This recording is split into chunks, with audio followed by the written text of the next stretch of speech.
16号整形外科山田しおり枕研究所の山田しおりです。今回は整形外科枕の計測というのはどんなことをするのという疑問にお答えしていきたいと思います。先生、僕の友達が枕計測に興味があるみたいなんですけど、どういうふうに説明してあげたらいいですかね。そうですね、枕計測って言ってもどんな風に実際にするのか知らない方にとってはちょっと興味と不安もあるかもしれないので、そういうお友達にしっかり説明ができるように今日はその体験をしていただきながらお教えしたいと思います。お願いします。よろしくお願いいたします。この整形外科枕の計測というのは山田しおり枕研究所で開発した枕の調節方法 SSS4 という法則に基づいて行うものなんです。枕を実際に当てていただいて、寝た状態で枕の高さを5ミリずつ変えながら上向き、横向き、寝返り3つの睡眠姿勢に唯一あった高さ、これを決めていく、方法なんです。実際には、寝ていただいたベッドの上で上向き、横向き、寝返りをしていただいて、枕診断士というプロフェッショナルが呼吸が楽ですか、首筋はどうですか、喉の開きはどうですか、いろいろなご質問をしながら自覚症状を伺いながら、逆に診断士の客観的な見立てと含めて最終的に唯一合った高さを決めていくという方法なんです。ちょっと簡単にデモンストレーションしたいと思います。寝てみてください。計測方法の詳細については別の YouTube でもご紹介しておりますので、細かいところが見たい方はぜひそちらをご参照いただいて、ここではどんなことをするのかなっていう概略をご承知おきいただいていきたいと思います。このようにまず適度な、硬さのベッドの上に、マットレスが敷いた状態、もちろん枕の高さを計測するにはマットレスもとっても重要ですので、適度な硬さ、硬すぎず柔らかすぎず適度なマットレスの上で計測を行います。こちらは当社の整形外科敷布団という商品になっています。まずですね、上向きどうですか？喉苦しくないですか？はい、楽です。呼吸は楽ですか？はい、スーッと息しやすいです。はい、では少し枕低くしてみますね。と言って5ミリシートを今抜きました。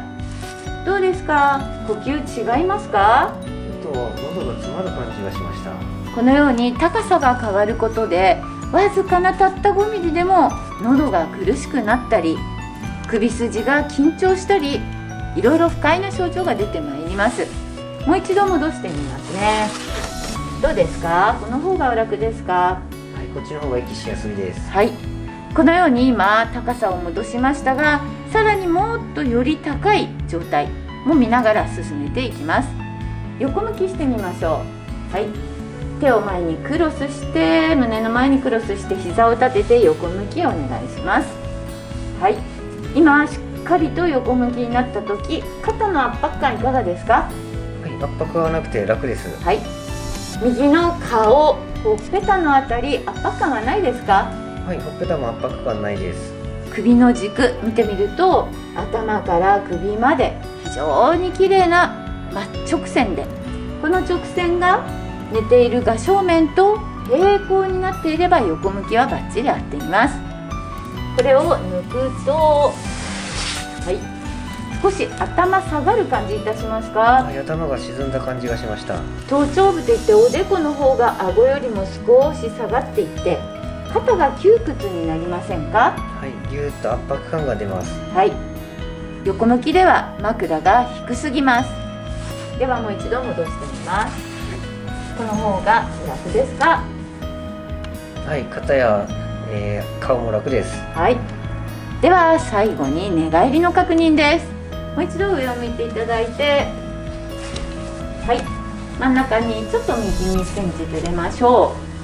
う。この時大事なポジションは胸の前で両手をクロスします。はい、膝を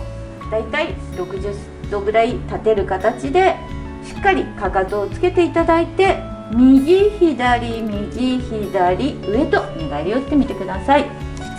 どうぞ。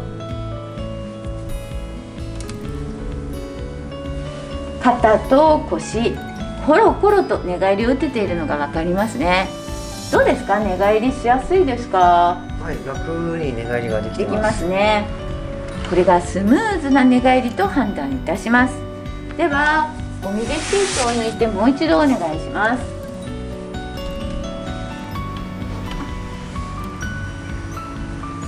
腰が先に寝返り打って肩が追いかけていきますよね。どうですか、腰ひねる感じないですか？はい、ちょっとひねらせて負担を感じます。はい、このようにたった5ミリの高さが違うだけでも寝返りが悪くなってしまうんですね。ありがとうございました。上向き、横向き、寝返り、3つの睡眠姿勢において全てこのシートを入れた、今ですと75ミリという高さがベストな高さということが判明しました。枕計測所ではこの一旦計測が終わった時点で仮眠をとっていただきます。仮眠を取ることで筋肉が緊張が取れてリラックスするので、よりこの高さが適合しているかどうかの確認ができます。仮眠した後にもし不具合が出たら、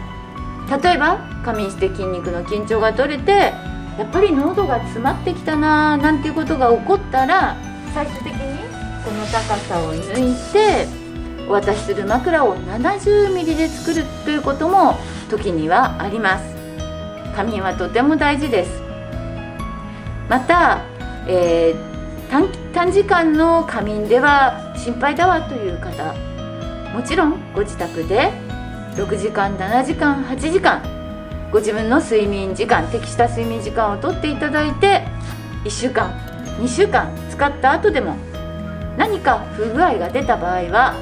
山田しおり枕研究所サポートセンターできちっとサポートいたしますので、どうぞご安心してお使いください。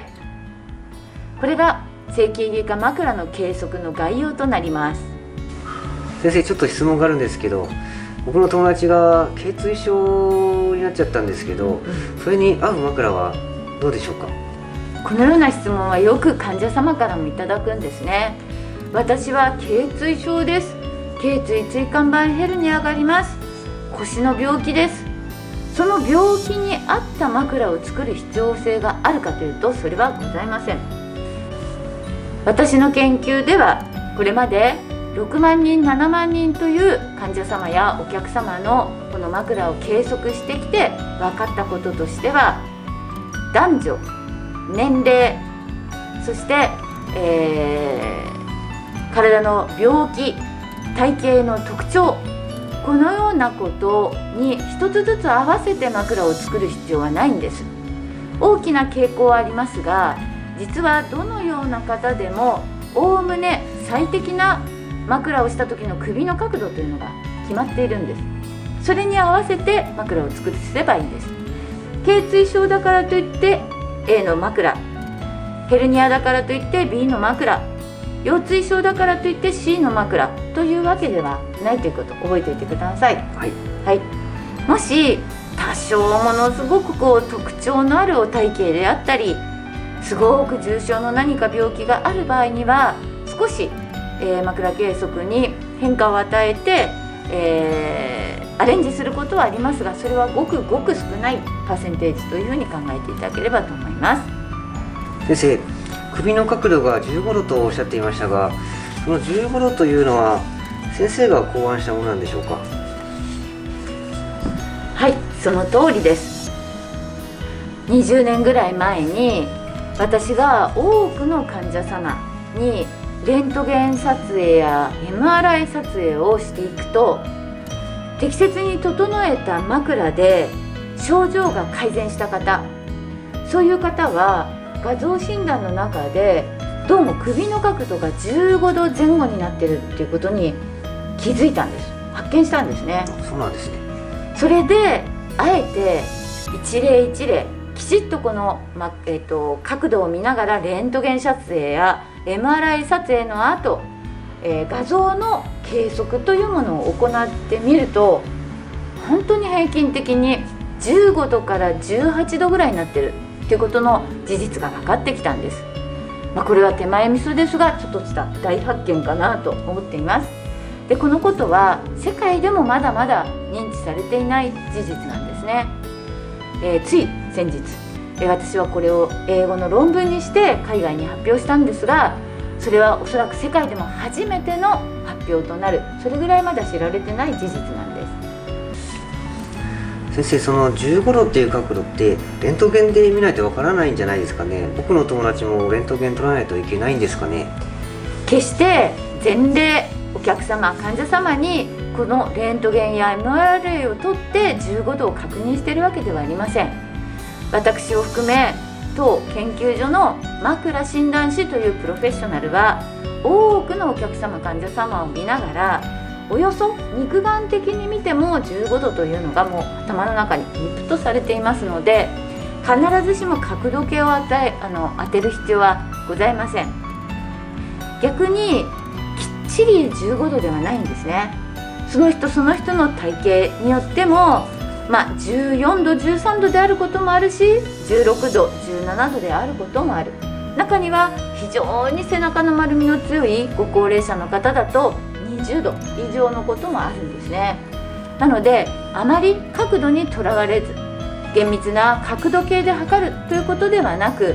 おおむね15度から18度ぐらい、ボーンと30度になったり0になったりすることはないというふうに考えていただいて、なおかつ上向きで、喉が苦しくなく呼吸が楽か、